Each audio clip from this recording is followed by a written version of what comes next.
অভিনেতা রাহুল বন্দ্যোপাধ্যায়ের মৃত্যু এবং তার মৃত্যুর পর অনেকগুলো প্রশ্ন চিহ্ন সামনে এসছে। এবার কিন্তু প্রযোজনা সংস্থার বিরুদ্ধে এফআইআর দায়ের করা হলো। রাহুল বন্দ্যোপাধ্যায়ের মৃত্যুর স্বচ্ছ তদন্ত করতে হবে। মৃত্যুকে কেন্দ্র করে একাধিক ধোঁয়াশা রয়েছে, একাধিক প্রশ্ন রয়েছে। সেই প্রশ্নের উত্তর পেতে এবার কিন্তু এফআইআর করা হয়েছে।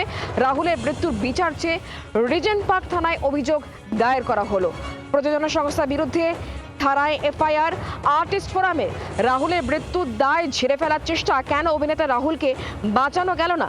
সামান্য দূরের হাসপাতালে নিয়ে যেতে কেন 1 ঘন্টা সময় লেগে গেল? সেই প্রশ্ন তোলা হয়েছে। একই সঙ্গে পূর্ণাঙ্গ এবং স্বচ্ছ তদন্তের দাবিতে রিজেন্ট পার্ক থানায় আর্টিস্ট ফোরাম।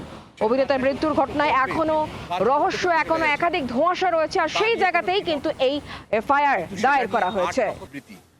একবার 3টে প্যাকআপ, তারপর আবার সন্ধ্যেবেলার পরের শট। কেউ বলছেন চিত্রনাট্যে ছিল না, অথচ জলের শট। কিছুই বোঝা যাচ্ছে না। কেউ বলছে আমরা বারণ করেছি, তাও হাঁটতে হাঁটতে চলে গেছে। কেউ বলছেন যে উনি জোর করেছেন বলে শট হয়েছে। আমরা কাজ করি তো আমরা জানি ওরকম জোর করলে শট হয় না সবসময়।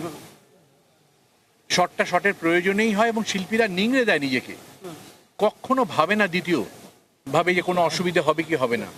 আজকে যারা বেঁচে রয়েছেন এবং এই মিছিলে হাঁটছেন, তারা বহু সময় বহু লোক নানা রকম জিনিস ফেস করেছেন, কিন্তু ভাগ্যচক্রে তারা বেঁচে গেছেন। তাই জন্যে এই আলোচনাটা বা এই জমায়েতটা হয়নি। আমাদের বড় খেসারত দেওয়ার পর আমরা জড়ো হই, আজকে সেটাই হয়েছি। আমরা সত্যিটা জানতে চাই, লজিক্যাল সত্যিটা।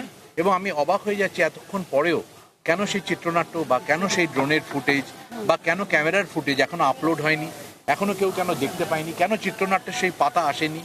আর এটা কিরকম পরিচালনা, যেখানে চিত্রনাট্যকার বলছেন এরকম কোনো দৃশ্য নেই সমুদ্রে, অথচ সমুদ্রে শুটিং হচ্ছে। এরকম তো করে আমরা অভ্যস্ত নই। যা লেখা থাকে তাই হয়।